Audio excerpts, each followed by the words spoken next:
The Thunder visit the Wizards in D.C. tonight. Kevin Durant remembers the awkward environment there last season when Wizards fans fawned over him, holding KD to D.C. signs and wearing Wizards number 35 jerseys with Durant on the back. KD said, "It was crazy.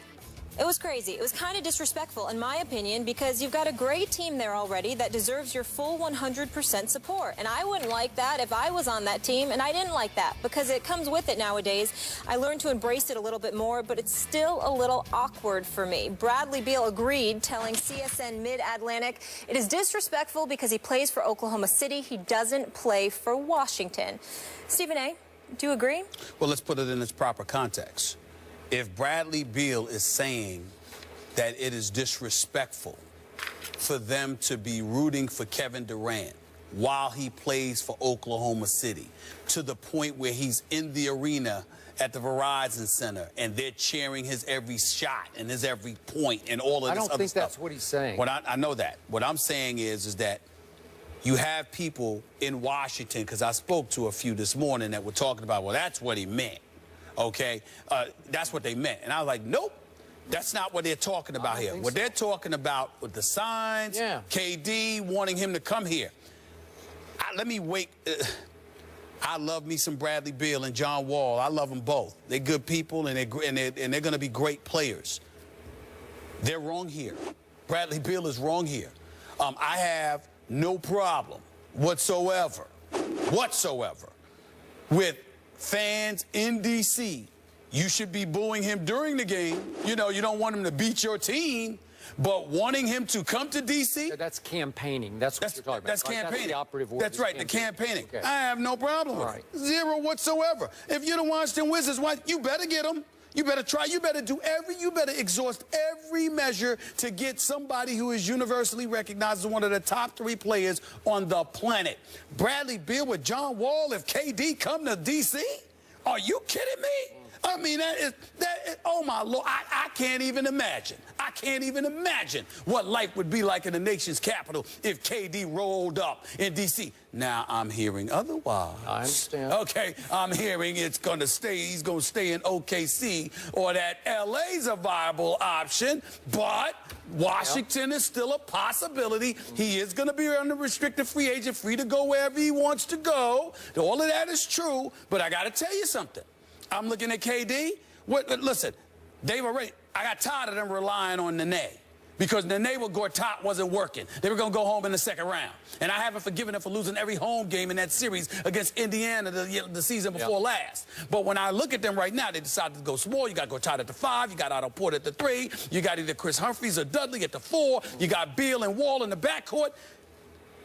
You get KD with those two. The other 2 positions should just be out there for mop-up duty. Grab rebounds, defend, and shut the hell up and hope you get the ball. Because those 3 dudes need to be shooting all of the time.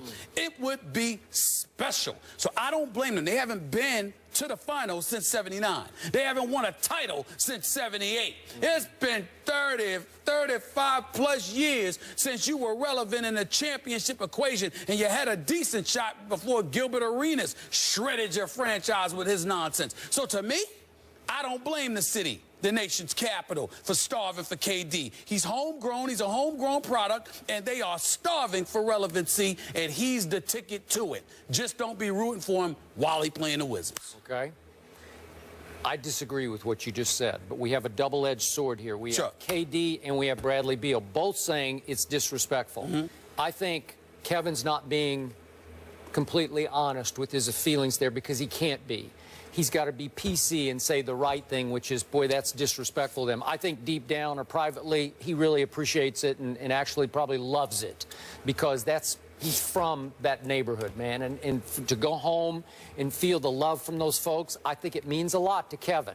Now, let's go back to Bradley Beal. I love me some Bradley Beal. We had him on the show at the finals. Good guy. He was sensational on this show. He's got a future in this business at some point, but he's got a big future right now. He got a big future in the NBA. That brother can play. And listen, he beat my Spurs the other night. I don't know if you followed this, but he had a last-second bomb. It was sweet. That's right. Just juked LaMarcus Aldridge, just left him. He left Kawhi Leonard, who he finally left, but we'll get into that. Okay. But I appreciate the fact that he stood up and said, that's disrespecting me, because are we chopped liver here? I get what you're saying, but I do not blame Bradley Beal for standing up and saying, I don't want our fans to be rooting for somebody as if we're nothing without that guy. Because, as you point out, the odds of them getting that guy are probably pretty small. Is that fair to say? It's pretty small. Yeah, okay. It's not impossible. All right, not it's impossible, a shot, but pretty it's small. Okay, so it's 5% or 9% or whatever. So Bradley Beal's saying, hey, we're pretty good already, because they are pretty good.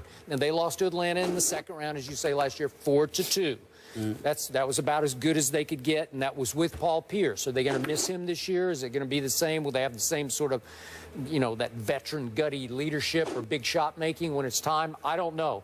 I still like the team. I don't love them, but I love the fact that Bradley Beal stood up and said, no, don't do that to us, because we got a chance. Well, you can love it all you want. What I'm saying is it ain't disrespectful for a fan base that hasn't been to the finals since 1979. And keep in mind, 1979. I was there. I covered those games. Molly, 1979. Yeah. I was 12 years old. Yeah, I wasn't That's born. the last time. I'm sorry, I apologize. I was 11 going on 12. So the point that I'm trying to make to you is, yes, Wesley Unseld, Elvin Hayes and the crew, Bobby Dandridge and them.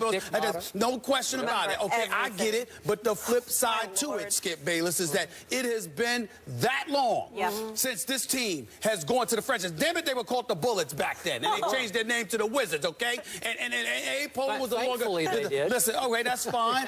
But in the end, especially some incidents they had on that team. In the end, you're not doing anything. And Bradley Beal has got a lot of promise. I love that brother. John Wall is big time to me, and he's going to get even better. But they need more. They are not beating LeBron James. No. They're not competing with Cleveland and them if you don't get a Durant. And the real question is, does Durant want to come east and contend against LeBron? Yep. I ain't getting to that. We can save that for another time. Okay. But what I'm saying, what I'm telling you is, if Durant goes to Washington, oh, it's Cleveland, Washington. There ain't even a reason to talk about anybody. Hey, I got to say this real quick. If I'm Kevin Durant, I would much rather compete against just LeBron than the entire West, man, because the West is rough. Well, that's fair. That's fair enough, depending on how you look at it. Because if you're going against teams, then if you fall, it's plausible. But if you come to the East and you keep losing to LeBron, then that's much more indictable. Yeah, okay. It depends on how you look at it. Either way, he's big time, one of the best players in the world, and Washington would be an instant contender with him.